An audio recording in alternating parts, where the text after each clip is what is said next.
Between this chapter 1047 and the latest episode of One Piece 1015, ladies and if you haven't seen it, by the way, please watch the episode, all right? If you haven't seen it, then you are clearly under a rock somewhere in the middle of the Sahara Desert. There is nobody for hundreds of miles, thousands of miles. You might as well be off-world with Nick Fury somewhere deep in space, because, people, this episode was absolutely amazing. And between this chapter and that episode, our guts are filled. We are eating very, very well. It is a Thanksgiving meal for the past 4 days straight.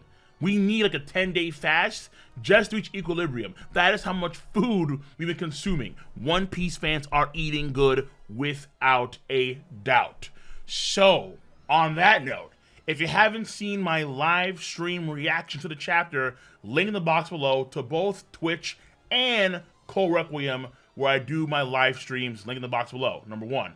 Number two is that if you want to see my full unedited episode reaction to 1015, link also in the box below to your boy's Patreon, without a doubt, where during that stream, I do my reaction to that episode in full. And I'm a pause Andy. I don't care what no one says. I pause a lot, straight deal with it. But for this channel, I will be doing a video on the episode, without a doubt. For this video, if you know the drill, you know the drill. But in case you don't know, we have number one, pace and structure, number two, character for the chapter, and number three, story component for the chapter. We'll break it down into those sections. And also one last thing too, make sure to check out your boy's other channel, Kingu-san. Used to be called Cole Coon, now Kingu-san, where I will be uploading episode reactions, that kind of stuff, as well as shorts. And we will be getting to that One Piece stuff ASAP. I promise you that. ASAP. Yes. So, on that note, let us get to this chapter of One Piece Wa, and the feast continues. So, for this chapter, pacing and structure, numero uno. We have a total of 8 parts to this chapter. Number one is the flashback of Momonosuke in conjunction with real-time moments of himself and Yamato. Number two is the rooftop section where Luffy and Kaido continues on. Number three is cutting back to the Flower Capital and the partying and the festival. Number four is a quick cut back to the rooftop Skull Dome where Monkey D takes a blast breath from Kaido. Number five is the samurai rallying inside one of the floors of the Skull Dome, which I believe is one of the main floors of the Skull Dome. Number six is the basement area with Usopp and Hamlet, and the warriors have actually reached that lower area of Onigashima. Number seven is a cut to the treasure repository second floor where Hiri and Orochi are. And then number eight finally is a cut back to the Skull Dome rooftop in the skies above the Skull Dome where Luffy is about to pretty much lay down his Ashura's wrath. It's absurd. I want to address one thing that I saw in the comment section of the last chapter review I did, 1046. Because there were some folks that were saying that my pacing and structure is actually predicated on the characters, when it's not. It's based on the transitions to different locations and that shift in pace for the most part. Not the characters at all. Because a lot of these parts are specifically isolated from one another and they don't affect another section unless there are specific tie-ins through action and or dialogue. So for example, in this chapter, Usopp and Hamlet running away from the fire does not affect in the slightest the samurai rallying on the main floors. Even further than that, the samurai rallying doesn't affect Hiri and Orochi in the treasury repository second floor. They are completely cut off from one another. Even if the entire thing's on fire, that is just a general plot point of the entire castle being on fire. The layers of the castle are still even separated by the chapter structure because we see a lot of these transitory panels where like they're very small, very thin panels that segue into other parts.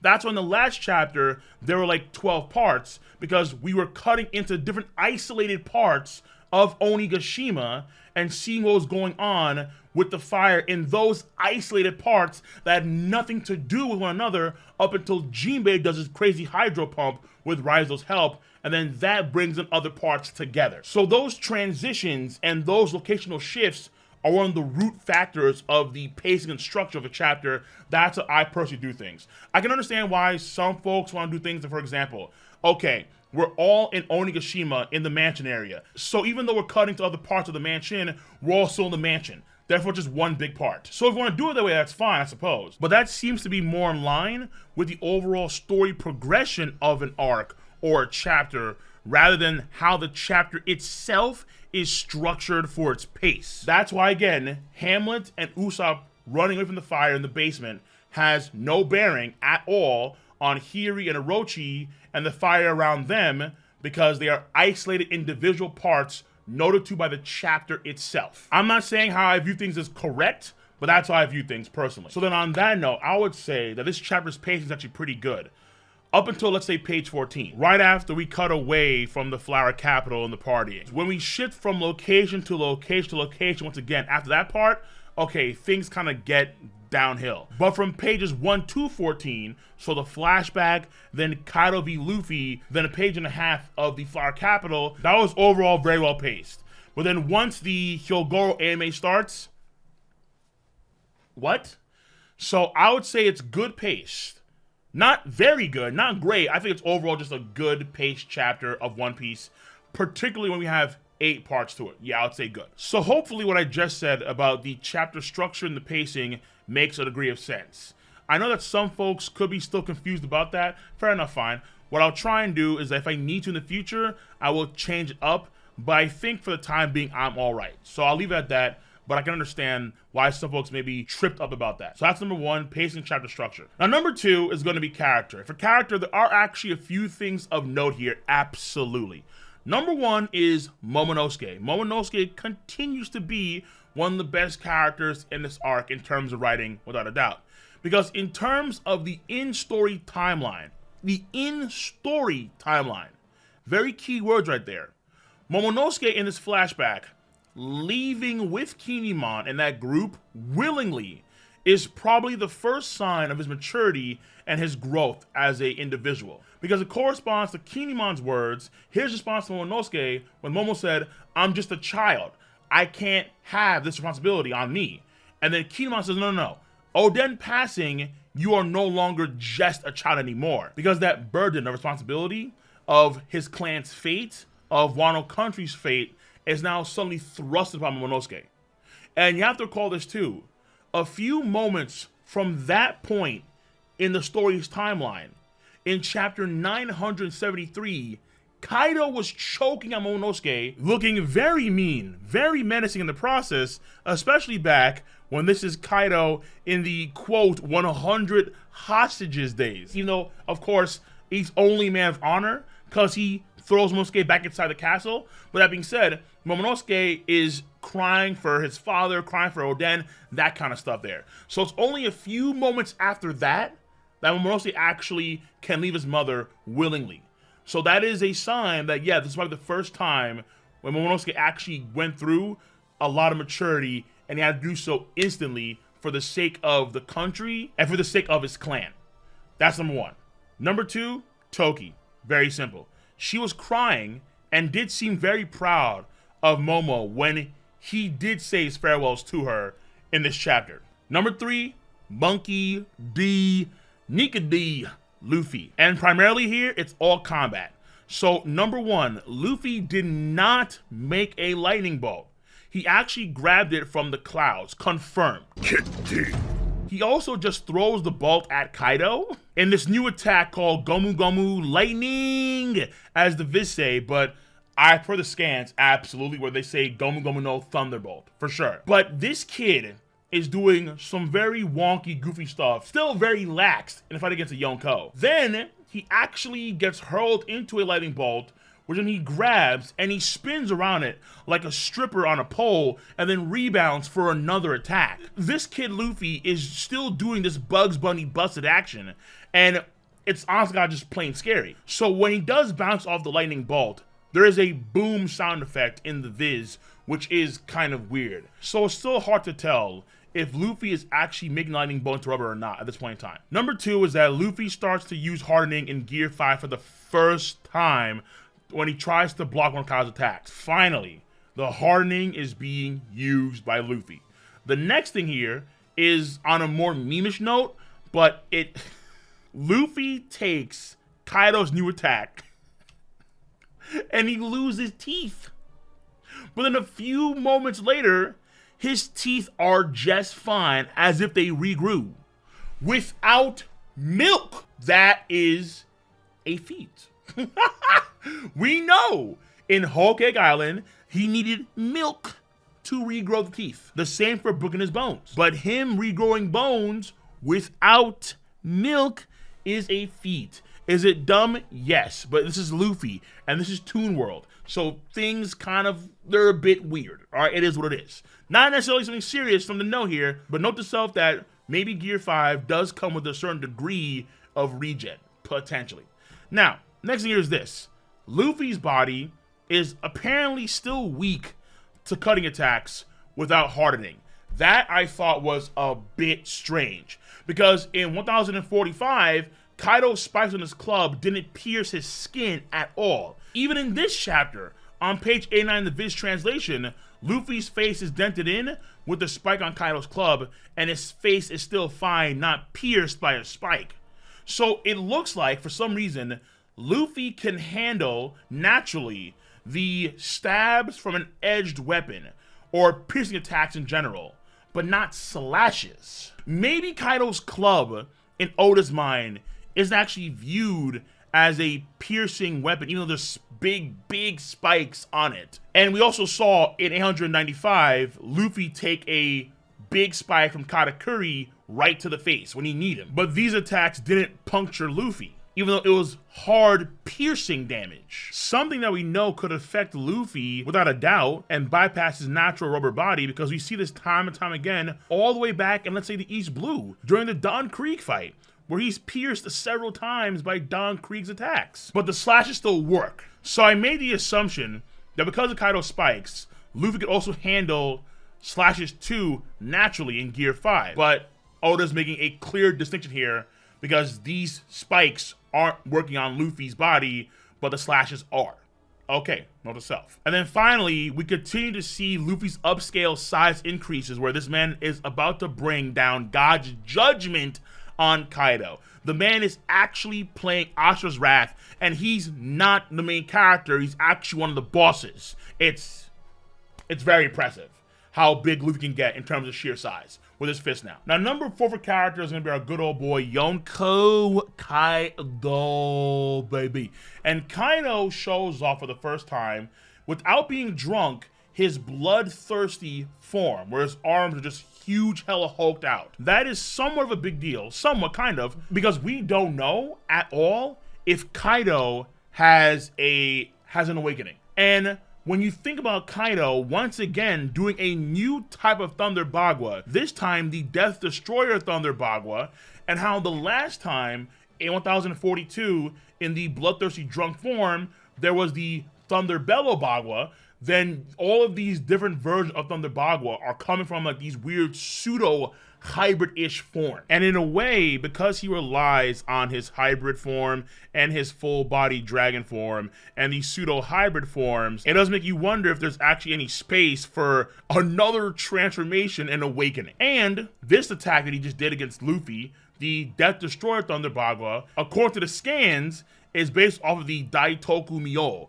a wisdom king known for beating the god of death, Enma, which is a stray for a particular green-haired friend of ours, aka Bartolomeo. Now, the next thing for Kaido here is that Kaido can actually do a Focus Fire Dragon Twister Demolition Breath. Keep in mind here that this one is a different version than the Demolition Gust that we saw in the previous chapter, 1046. And the number 4 for Kaido is actually something that's low-key, but interesting, because you kind of get the full scope of what Jack was talking about in 1026. Because after the Flower Capital section of the chapter, when we see Onigashima flying towards the capital, we actually get a much better image and a view of how these clouds shroud the entire island of Onigashima. Like, it's following Onigashima, and that is in lockstep with what Jack the Drought says about how dragons bring the storms with them.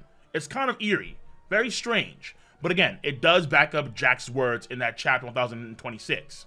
And then finally for character, last part here is Orochi. Orochi confirmed to have one transformation head at this point in time. He has one head remaining for his life. That is now finally confirmed in this chapter. That is overall character for this chapter, and finally we get into story. So number one for story is that we find out more specific details on what exactly happened after 973 before Toki sends Momonosuke and company into the future, though we still don't see the exact process itself on how exactly Toki sends folks into the future. So Oda could be saving that for a particular reason in the future. Number two is that Luffy has still been half-assing this fight in some way. And Kaido's comment about Haki seems to be tailored to that, because Luffy's been relying for the past like 2 chapters, 3 chapters, way more on his new awakened powers than Haki. Very, very clearly. He has Armor Haki and Conqueror's Haki as like a default, but outside of that, there is no hardening, there is no Conqueror's Haki infusion, no flow, nothing. No nothing. Here in this chapter, Kaido makes claim about how important Haki is, and Luffy, at that point in time, starts to actually use hardening for the first time in Gear 5. And then later on, when he's about to rain down the Fist of God. Now, Kaido's comments of Haki are true to an extent, of course, where the strongest people in the world, like Roger Whitebeard, have very powerful Haki. So I do think for sure it is a point in favor of a man that he himself had on his top 5, and actually a minus for someone that relies clearly on Deathroot's far more than any other character in the verse, my man BB Blackbeard. However, I don't think that's necessarily true here, because I think ultimately Luffy will surpass them all. Prime Whitebeard, Prime Roger, and so on and so forth. And I believe, honest to God, Blackbeard will do the same thing as well. So what Kaido's saying is true, but it applies for the past. What about the future, Kaido? Update your horizons, baby. Update them. So that is the second part for story. I may do a video on that particular line of reasoning about Haki and Deathroot and so on and so forth. But that's overall number 2 for story. Number 3 for story is going to be the Sky Lanterns. More Sky Lanterns are actually being put into the air. And we can actually see in the panel where Toko says, "Please find the way to Daddy." In that panel, we can see how the glow of all the lanterns is actually pretty strong. I wonder if the lanterns and that glow is going to have an effect on something, whether Momonosuke, whether Luffy. I'm not too sure, but the glow is very, very strong in that one panel. This is gonna sound weird, but could the stream of lanterns be a replacement for the actual rising sun, for the actual dawn? What if the dawn is just the hopes and dreams of all these peoples and all their lanterns illuminating the sky as if the sun was out? It got me thinking. It got me thinking, no doubt. Number 4 for story is going to be the continuation of the flood on the combination of the Mizukage Raizo and the first Son of the Sea Jinbei. It continues to flood through the entirety of the mansion, castle of Onigashima, and now even the basement levels of the castle are being flooded, and Usopp and Hamlet are now safe for the time being. That's number 4. Number 5 is that Orochi was freed because of some random shockwave or some shaking because of what's going on because of the fighting, and now he's transformed to attack Hiri. So the question here is, where the hell is the Milkarn man Denjiro? Though honestly, when I think about it, it could be Kawamatsu. Kawamatsu has a Milkarn too, mind you. Where is this kid? Where is Kawamatsu? Where is I?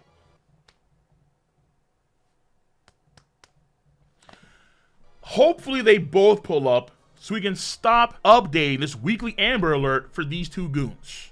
Hopefully. And then finally, Luffy is going to attack Kaido with the Fist of God, but Onigashima is in the way.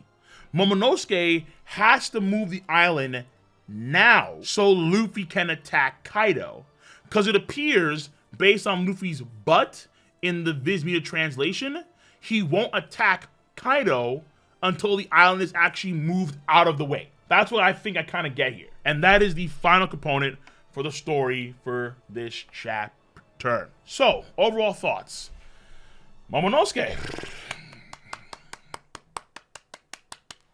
That Dumbledore clap. Yeah, that Dumbledore clap. Momonosuke continues to be a very good written character in One Piece, without a doubt. In this arc, he is the #2 character when it comes to writing, behind, of course, Sanji. That's just a fact. It is what it is. Now, the next thing here is actually a translation difference here that would have been a story component for this chapter, but now it's not anymore. Because when Tengu Yami Tetsu looks up in the sky, in the Viz Media translation, there are just 3 or 4 dots, and that's really it. But in the scans, there's dots and then exclamation marks, which is interesting because in the scans, you get the idea that Tengu Yama has potentially noticed something in the skies. Like he's seen the storm coming, and then he actually noticed that there's something in the storm. But because the Viz just has these 3 dots, or these 4 dots, that implies that he's more so pondering about the future and about Toko and about Yasue's death and stuff like that. We have to see next chapter, but for the time being, because in the Viz there's no exclamation marks, I have to say, okay, fine, it's not really a story component at this point in time. That's what I gotta say. And then finally, one last comment. Even though I love Luffy bringing down the Ashra's Wrath, like he's Wizen from Ashra's Wrath, he's bringing down that one finger just to annihilate, there's a good chance that Kaido eats this attack, or the attack itself levels up in some way before he delivers the damage to Kaido. Because Oda himself said that he didn't want Kaido to be defeated by just one big punch. And he said that, I believe, during a Jump Festa. And what we're seeing here on the part of Luffy is just one big punch. Hello. Maybe it's not just gonna be a gigantic big punch. Maybe it's actually going to be a Gatling. Could you imagine a Gatling, a one-armed Gatling of that size? Oh no. Hey, yo, Monkey D. Oh my God, it'd be crazy. Or potentially, we start to see some fire stuff imbued to it too. Whatever it's going to be, there may be something to where the attack improves in some way before it's actually delivered onto Kaido. And then that could be the final blow. But there's a good chance where the final blow is going to be something a little bit more crazy. A little bit more like, whoa. So this attack, even though it's whoa, there's going to probably be a bigger whoa in the near future. So, on that note, this chapter rating, I thought was a very good chapter, One Piece. I thought it was a very good chapter. I'm going to give this one a 7.5 to an 8 out of 10.